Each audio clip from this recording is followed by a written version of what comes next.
so much for being here this morning. I'm going to talk to you about Captain James Cook, and I'll just give you a hint that Captain Cook dies about halfway through this lecture.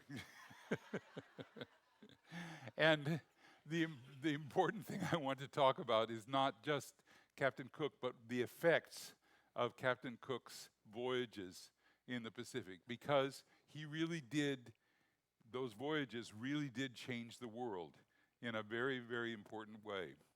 And if they hadn't taken place, then the world would not be in the exact same situation that it is today. And it transformed the Pacific region tremendously. So James Cook made 3 voyages into the Pacific. In fact, there were 3 voyages that really went all the way around the world. And their initial purpose was not trade, it wasn't whaling, it was scientific, and also political. The British at this time in these voyages were deeply interested in geography because there were parts of the world that were unknown but were theoretically supposed to exist. And so the Royal Society, also the Royal Admiralty, and also King George were willing to finance these expeditions. And they wanted someone to lead these expeditions who had a stellar record as a mariner and also as a cartographer. And James Cook was a captain in the Navy, and he had also charted Newfoundland and the coast of Canada and had been extremely successful. So he was picked to actually carry out 3 voyages. And the voyages were supposed to, first of all, claim territory for the British. That would be the political aspect of it. But the first voyage was supposed to chart the transit of Venus across the sun. This is a rare event, and astronomers knew that it was going to happen. They knew that it would happen in the South Pacific. And the scientific purpose was to try to triangulate in order to be able to determine the exact distance between the Earth and the sun. So it was an astronomical adventure that was supposed to have this scientific purpose. He also took along with him naturalists and people who were interested in linguistics and people who were ethnographers. So it was a little bit like Star Trek in the 18th century. So these voyages were extremely consequential, and the achievements that took place included the mapping of the coast of Australia, the mapping of the entire parameter of New Zealand, plus contacts in Tahiti and in the Marquesas Islands, the same territory that you've been actually sailing around on this legendary cruise. So in some ways, we've talked about Gauguin, we've talked about Robert Louis Stevenson, and we're now talking about Captain Cook as another person who in historical time took the same kind of voyage that you folks have been taking on this legendary cruise. So these are all your Voyager ancestors in taking part in this. Now, I'm going to stick with this map for just a little bit because it's important for you to understand that what these 3 cruises really consisted of. The first one was with the Endeavour, and you can see that it comes from England, goes around South America, and right to Tahiti, and then follows around New Zealand, and then around the coast of Australia, Batavia is an old word for Indonesia, the Cape of Good Hope, and all the way back to England. So this was the Endeavour from 1768 to 1771. It was a spectacular success. The they documented the transit of Venus. Astronomers were able to calculate with some accuracy the distance between the Earth and the Sun using Venus as a triangulation point. Australia and New Zealand were claimed for Great Britain. The coastlines were mapped. And especially the transit around New Zealand was important because it demonstrated that New Zealand was not connected to any geographical territory. So he got back, the results of his first voyage were published, and he became a rock star in Great Britain. He really was a hero, a navigational hero. So, if you do a good job the first time, you might as well go for the second time. So the second voyage was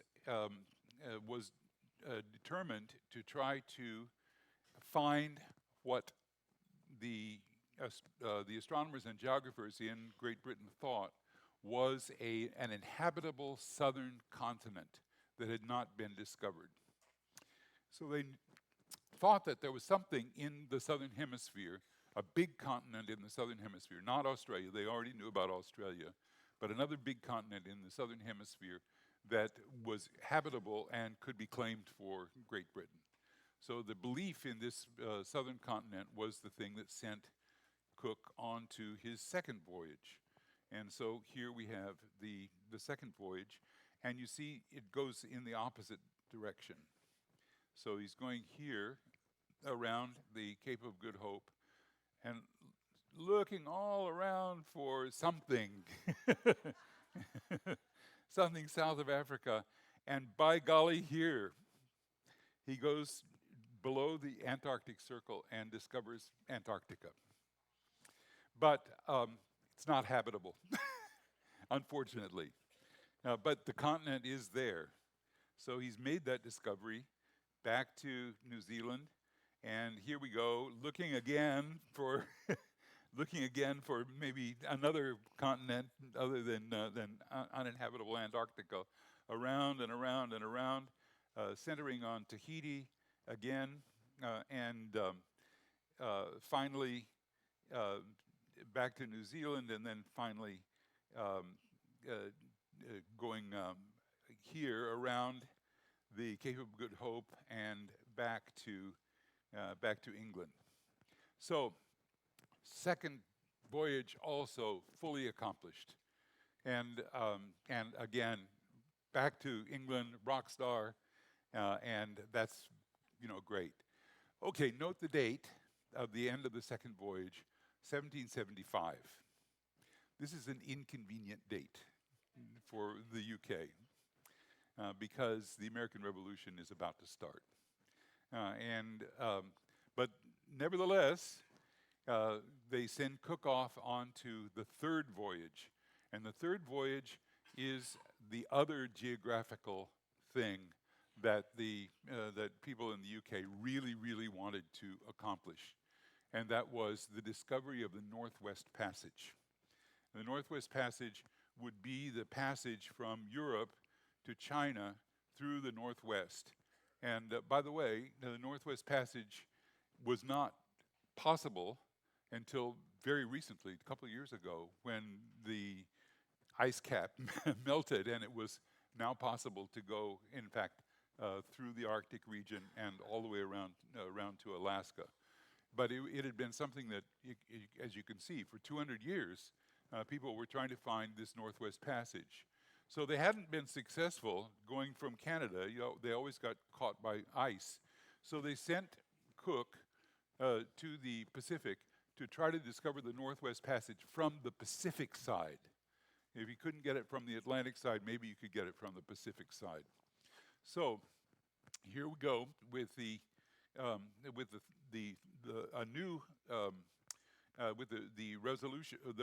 Resolution, the third ship. He leaves, again goes around Africa, again to our favorite place, New Zealand, and comes to the Cook Islands, and to Tahiti again. So this is his third visit to Tahiti, and he's, in fact, as I'll point out, Tahiti is very popular with him. Then he proceeds north, north to the Northwest American coast, which was known, goes through the Bering Strait, explores the Bering Strait for the first time, comes down, and on his way up to North America, he encounters Hawaii. This is the first European encounter with the Hawaiian Islands. And he's as surprised as anyone when he comes to the Hawaiian Islands. And the Hawaiians are also very surprised to see him. This Western, this big galleon, this big Western ship coming into to Hawaii. So he stops in Hawaii first, then goes up to the northwest coast, and then comes back to Hawaii. And it is that's where, unfortunately, he meets his untimely demise. But let's not dwell on that for a minute. Let's talk about the encounters that he had with indigenous people in Tahiti and in other parts of the Pacific. So there were interactions with various Pacific Island cultures in Tahiti, of course, the Maori in New Zealand, which by now he was quite familiar with, and also in the Marquesas, the places that we've also been. And he had his scientific and ethnographic and linguistic crew with him, so they were interested in understanding local customs and in collecting scientific data and promoting also British interests. This was the first time that these languages these Austronesian languages in the Pacific had ever been reduced to writing, had ever been recorded. So the beginnings of our knowledge of Hawaiian and Tahitian and Marquesan languages started with Cook's crew, and there you can see the results of their attempts in the records of their journeys, which were meticulous and were later published. So Cook, in 1769, on his first travels to Tahiti, meets the Tahitian navigator, Tupaia. Tupaia was a master navigator of the kind that we have talked about yesterday, talking about Pacific navigation. He was also an extraordinarily intelligent person, and Cook really admired him greatly.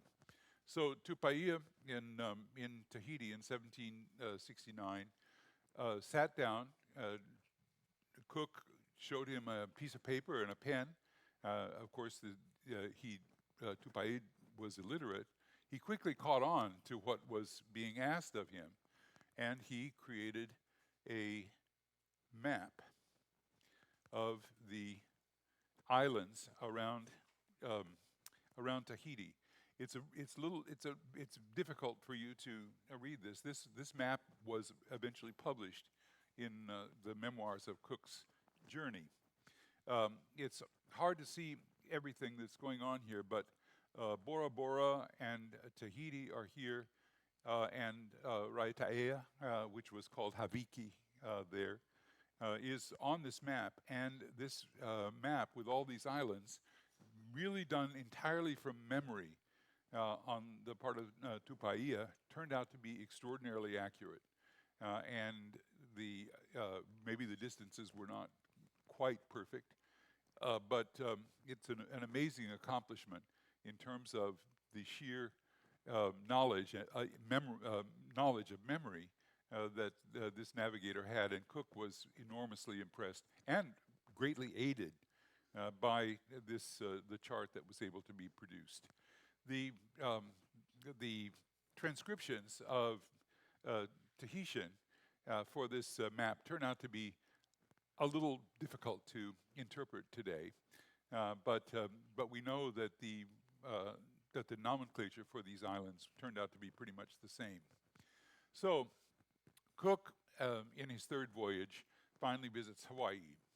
He sights Hawaii in 1778 during the third voyage, and he goes up to the northwest coast and comes back down and returns to Kealakekua Bay on the Big Island of Hawaii. Have any of you visited Kealakekua Bay? Yeah, you actually have. So that's great. There is an excursion that I know that goes from Hilo that allows you to actually visit the bay. Now, Cook's arrival was significant because he arrived in January of 1779. This is during the Makahiki Festival. And the Makahiki Festival is sacred to the traditional deity Lono, who is the god of fertility and the god of agriculture. And initially, it seems that the Hawaiians on the Big Island of Hawaii, thought that he might be the god, and he might be the deity, Lono, arriving in a big ship and looking very impressive and looking very regal. They later found out that he really wasn't, but his initial impression was really very dramatic for the Hawaiian people. So he was greatly admiring of the Tahitian people, didn't quite understand the Hawaiians, and thought that the Tahitians were better organized, maybe a little more civilized in their political organization and social organization than the Hawaiians, and it's reflected in his diaries and in his accounts that his impression of the Tahitians was somewhat more positive than that of the Hawaiians. So there was a great deal of misinterpretation on Cook's part of Hawaiian cultural practices, and this, in the end, turned out to be probably the linchpin, the reason for his eventual and tragic death. So here's the last voyage. Here's Captain Cook going first in 1778, coming here and landing first in Kauai to Niihau, and then going straight north to the Northwest Passage and to the Bering Strait in order to fulfill his mission to try to find the Northwest Passage, which, by the way, he didn't, because it didn't exist. So he comes back to the Hawaiian Islands and then takes this different route. He's here in Maui, and then around the Big Island, and here is the Kakalea Bay. He begins to leave, and then his ship runs into difficulty at this point right here, and he comes back. This is the point where his tragic death occurs. I'm going to come back to this slide in just a second. So there were tensions during the return visit. The Hawaiians seemed to have stolen a boat. They were very impressed with his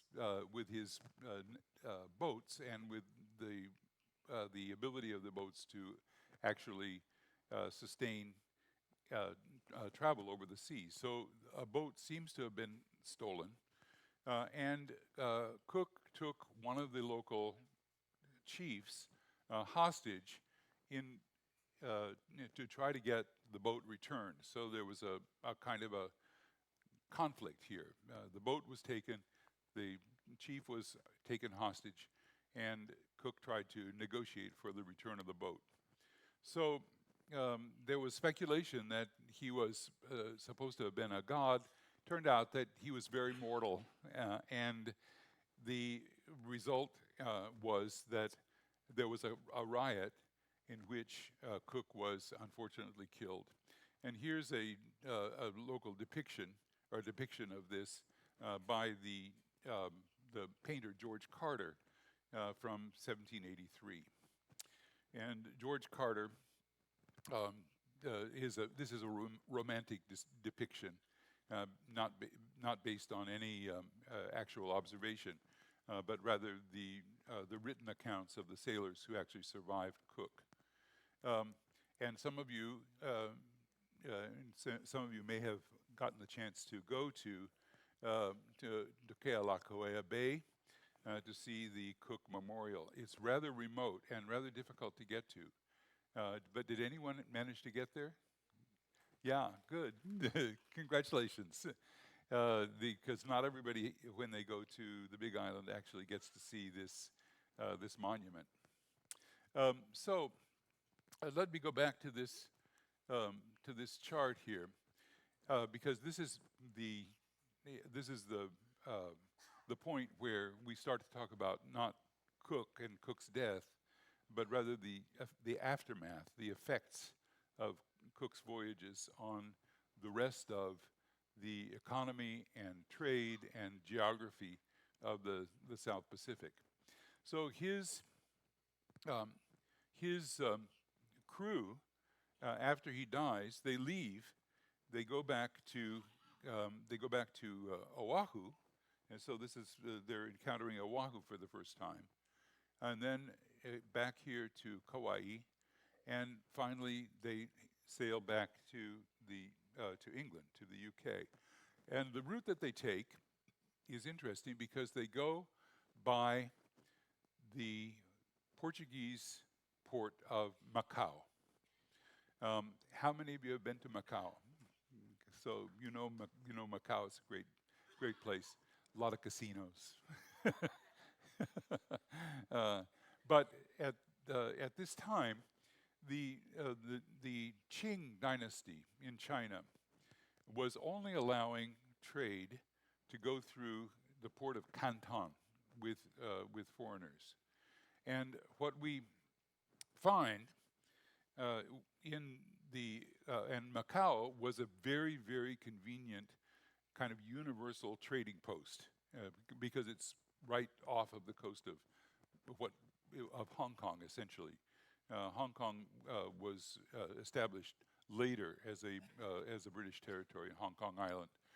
During the Qing dynasty, it was not British. So we have the sailors going to stopping off in Macau. Now, I haven't told you the whole story. What happened when on the third voyage, when Cook's boat went to the northwest coast, the sailors on the boat found that the natives had harvested sea otter pelts, and the sailors. It was cold. The sailors traded trinkets, buttons, little metal pieces of things, nails,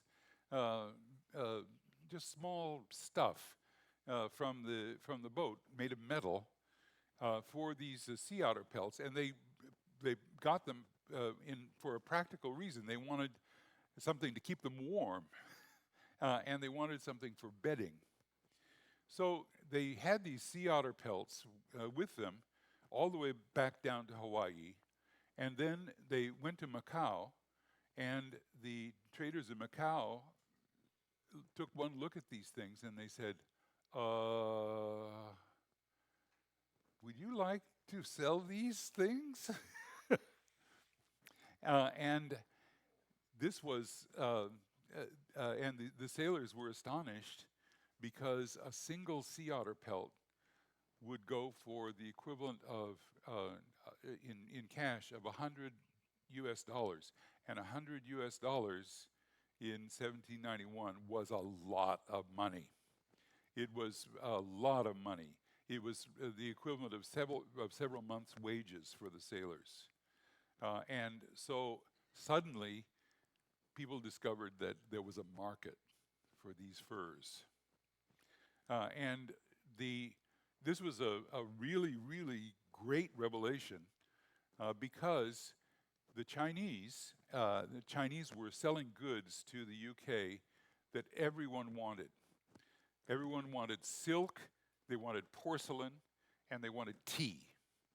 But the Chinese, selling out of Canton or in Macau, would only take silver as payment for these things. They were smart, and it goes to show you that we've always had an interesting trade relationship with China.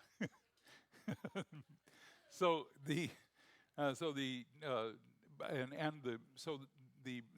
traders, British traders that were trading with China, found that their reserves of silver were getting exhausted.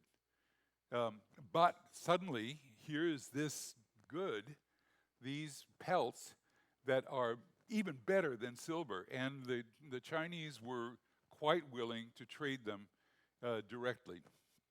And some of the sailors made a lot of money. One of the sailors evidently had a lot of pelts, and reportedly in the accounts made something like $8,000 in trade for the pelts that he had already traded with the Northwest Coast. So he went back to England and was a wealthy person, and was able to essentially retire from sailing and buy a house and all that. So this was a big deal and a big revelation. Well, the news didn't get out until the reports of the third voyage were actually published, and the result was a sensation in England. All of a sudden, there was an immense opportunity for trade in fur, and I think in this day and age, we had a wonderful furrier in Minneapolis, and they finally just closed because no one's buying fur anymore. But in those days, the trade in fur was an enormous trade, and the entrepreneurs that were interested in profit and in trade with China immediately seized on this as an opportunity for getting very, very wealthy very, very quickly. So after Cook's after the third voyage got back to England in 1779, there was a gap of 7 years before anyone ever visited Hawaii again. There was some activity in Tahiti and so forth, but not in Hawaii. Can you guess why? There was this little thing called the American Revolution that was taking place at that time, and the Treaty of Paris didn't. We think about the American Revolution as like being 1 year, like 1776, but no, it went on until 1783, and the Treaty of Paris was 1783, and so it was only after the Treaty of Paris was signed that Britain had finally gotten its economic house in order and was able to start serious trading again. So this 7-year gap was breached. It was started again, and people started coming back to the Pacific again, and they started this triangular trade. So British ships arrived in 1768, and they started what was essentially a triangular trade. They would go to the Northwest Coast. They'd pick up furs. They'd stop off in Hawaii because it was a midpoint between in the journey between the Northwest Coast of the United States and Canada, and then they would go on to China, trade the furs for Chinese goods, go back to England, sometimes circumnavigating the globe. So this was an extremely and important and very, very lucrative kind of um, trade route that was taking place. Um, Now, um, the one of the important traders in this fur trade was John Mears, and the or sorry, and John Mears was and William Barclay were two sea captains. Barclay was involved in the trade.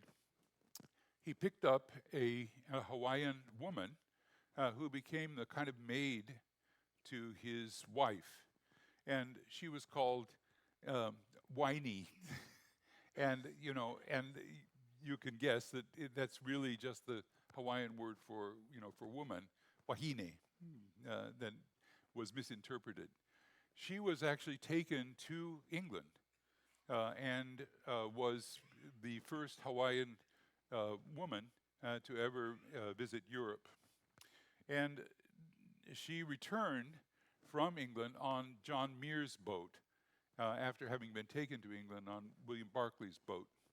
And here's an etching of her done by a British artist. So Captain Mears was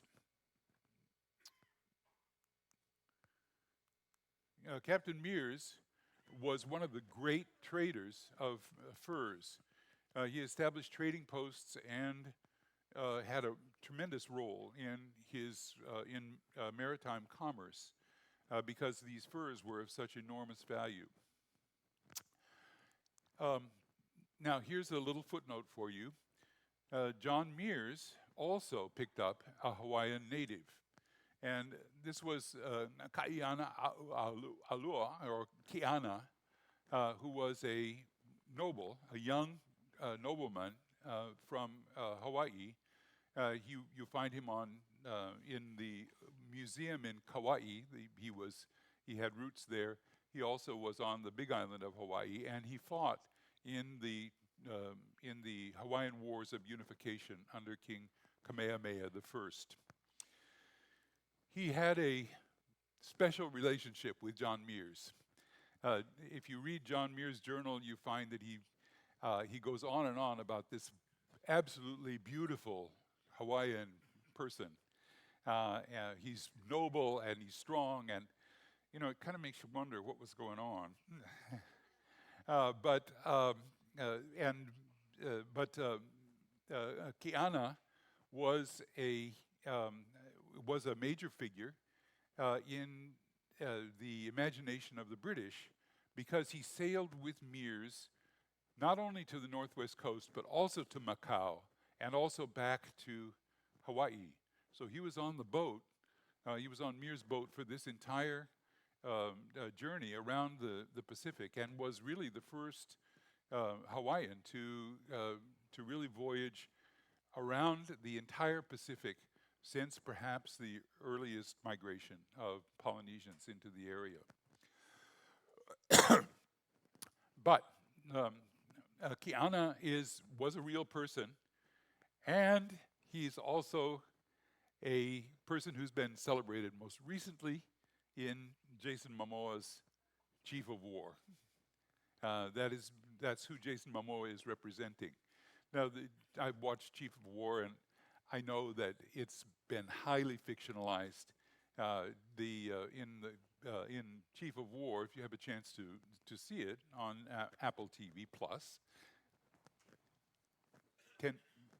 how much do I get for plugging that? Anyway, so his appearance on Mears' boat is seen as sort of accidental. He's sort of fleeing from people who were pursuing him because of his participation in the wars of unification in Hawaii. In fact, he went on the boat voluntarily. He really wanted to go, and Mears was trying to contemplate who he would take because there were a lot of candidates who really wanted to get on the boat and go with him. But this guy was so striking and I think so noble that Mears was very impressed with him and took him on.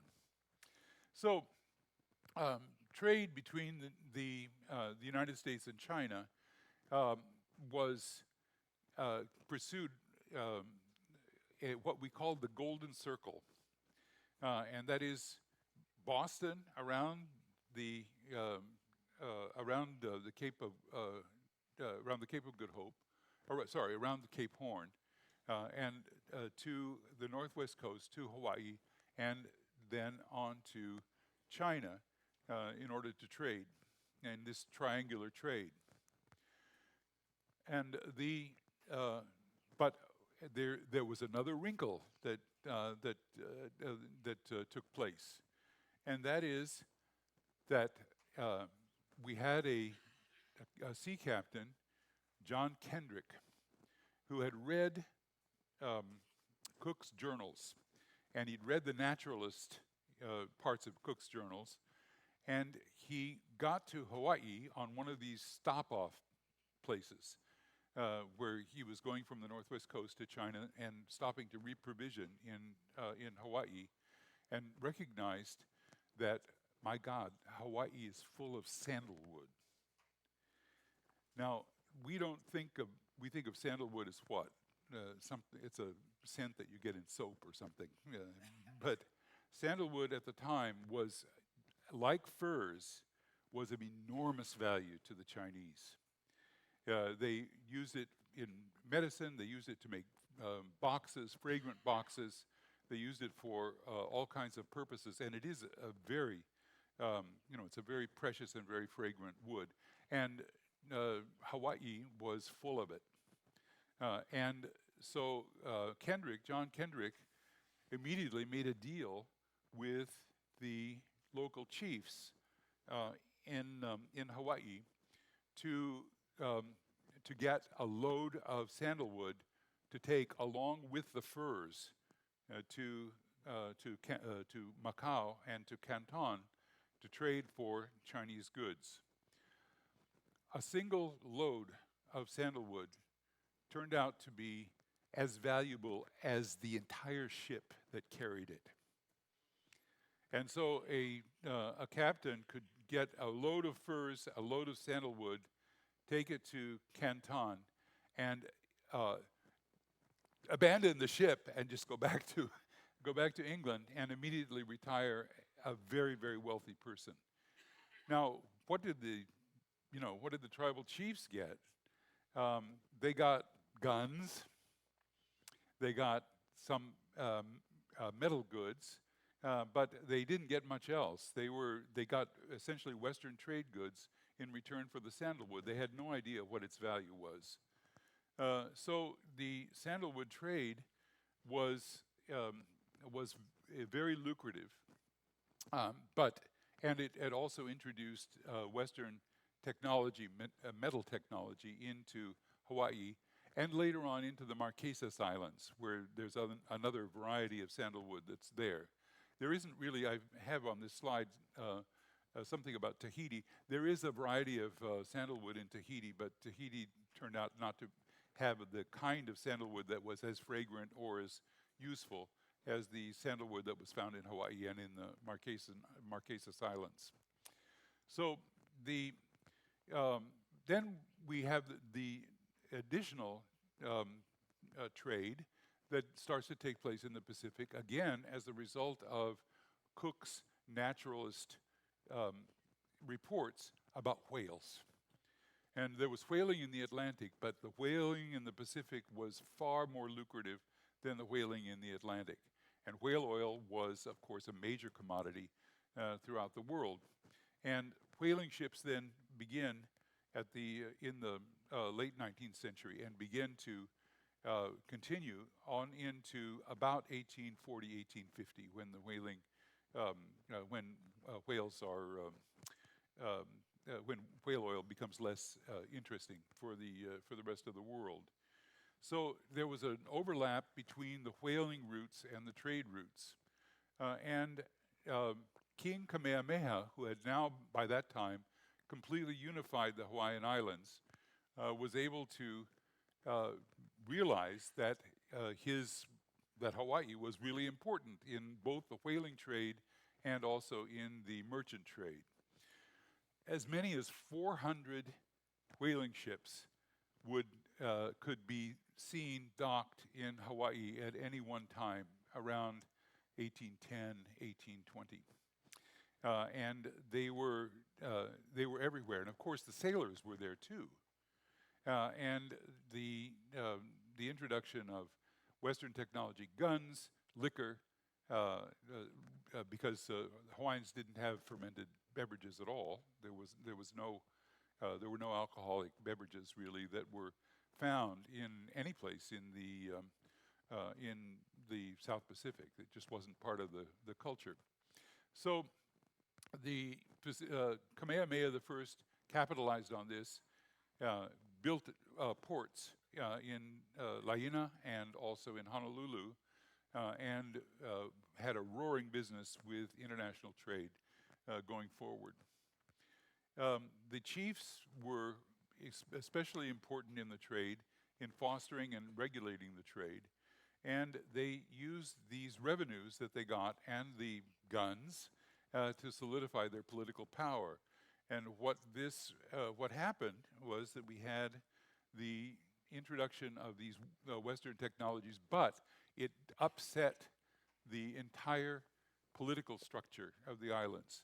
The chiefs became far more powerful, far more controlling in a society that was more egalitarian at the time. And all of a sudden we had not a barter or an exchange economy, but a cash economy. The Spanish dollar was the primary coinage that was used. So there was over-harvesting of sandalwood. We're just now trying to get in Hawaii the recovery of the sandalwood forests. There's a strong effort to try to have them reconstituted, but they were practically denuded from the island because they were such an important and lucrative commodity. And it had a tremendous effect on the ecology of Hawaii. And by the way, tomorrow I'm going to be talking about ecology and sustainability in the South Pacific, which is it may sound a little bit wonky and uninteresting, but I think you'll find it a very interesting lecture. It'll be at 2 o'clock tomorrow. The royal families became exploitative, and they began to depend on Western goods. They became quite westernized themselves. They took up Western dress, built palaces, and became quite wealthy as a result of their exposure to Western trade and their cooperation with Western traders. So the whaling industry expanded into the Pacific, and it provided tremendous opportunities for native Hawaiians. Now you may wonder what's going on in Tahiti. Tahiti had a very different situation.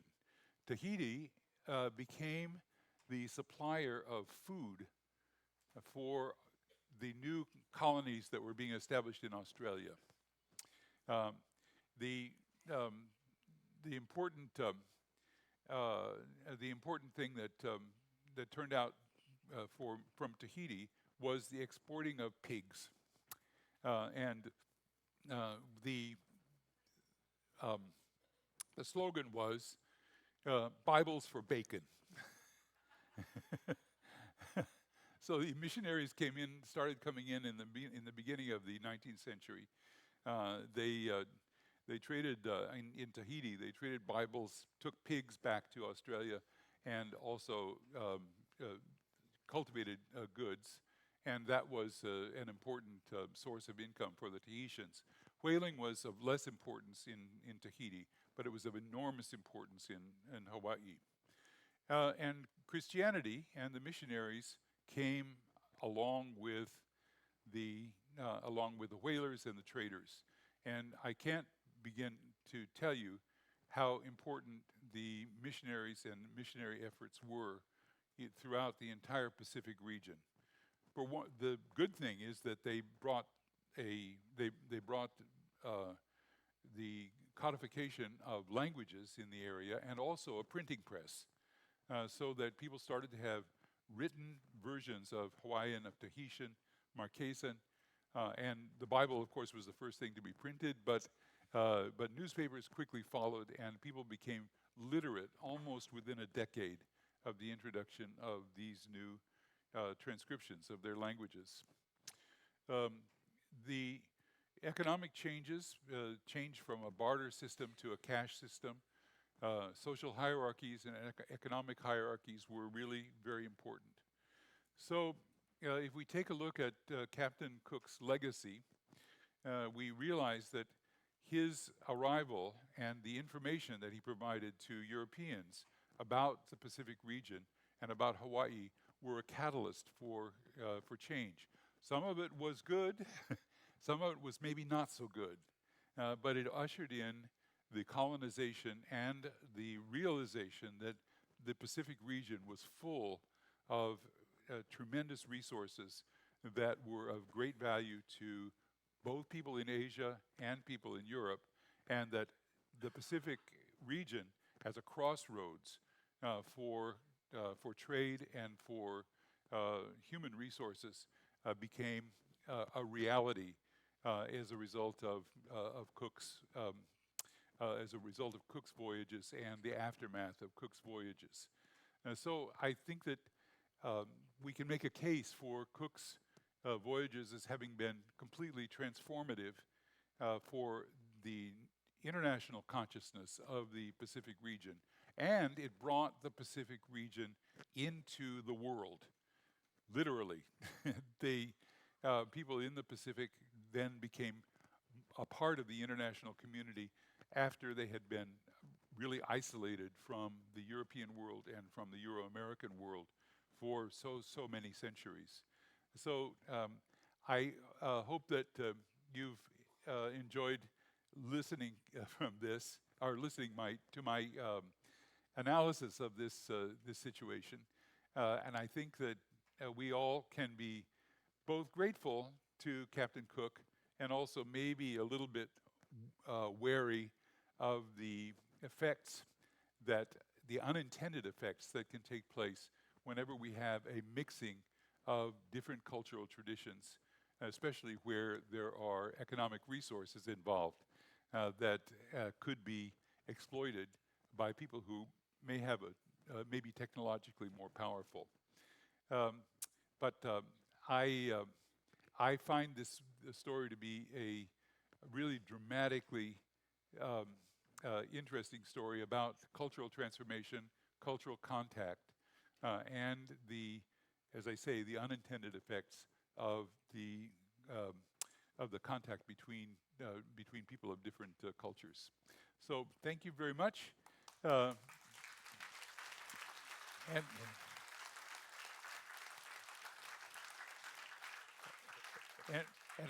I think if you go upstairs, you'll still see some people running around the deck. But so it's great to have you. Tomorrow at 2 o'clock, I'll give my final lecture, and in advance of that, I don't know what you all will be doing tomorrow afternoon, but in advance of that, I want to thank our technical crew so much for in the theater. They've been so helpful in every way.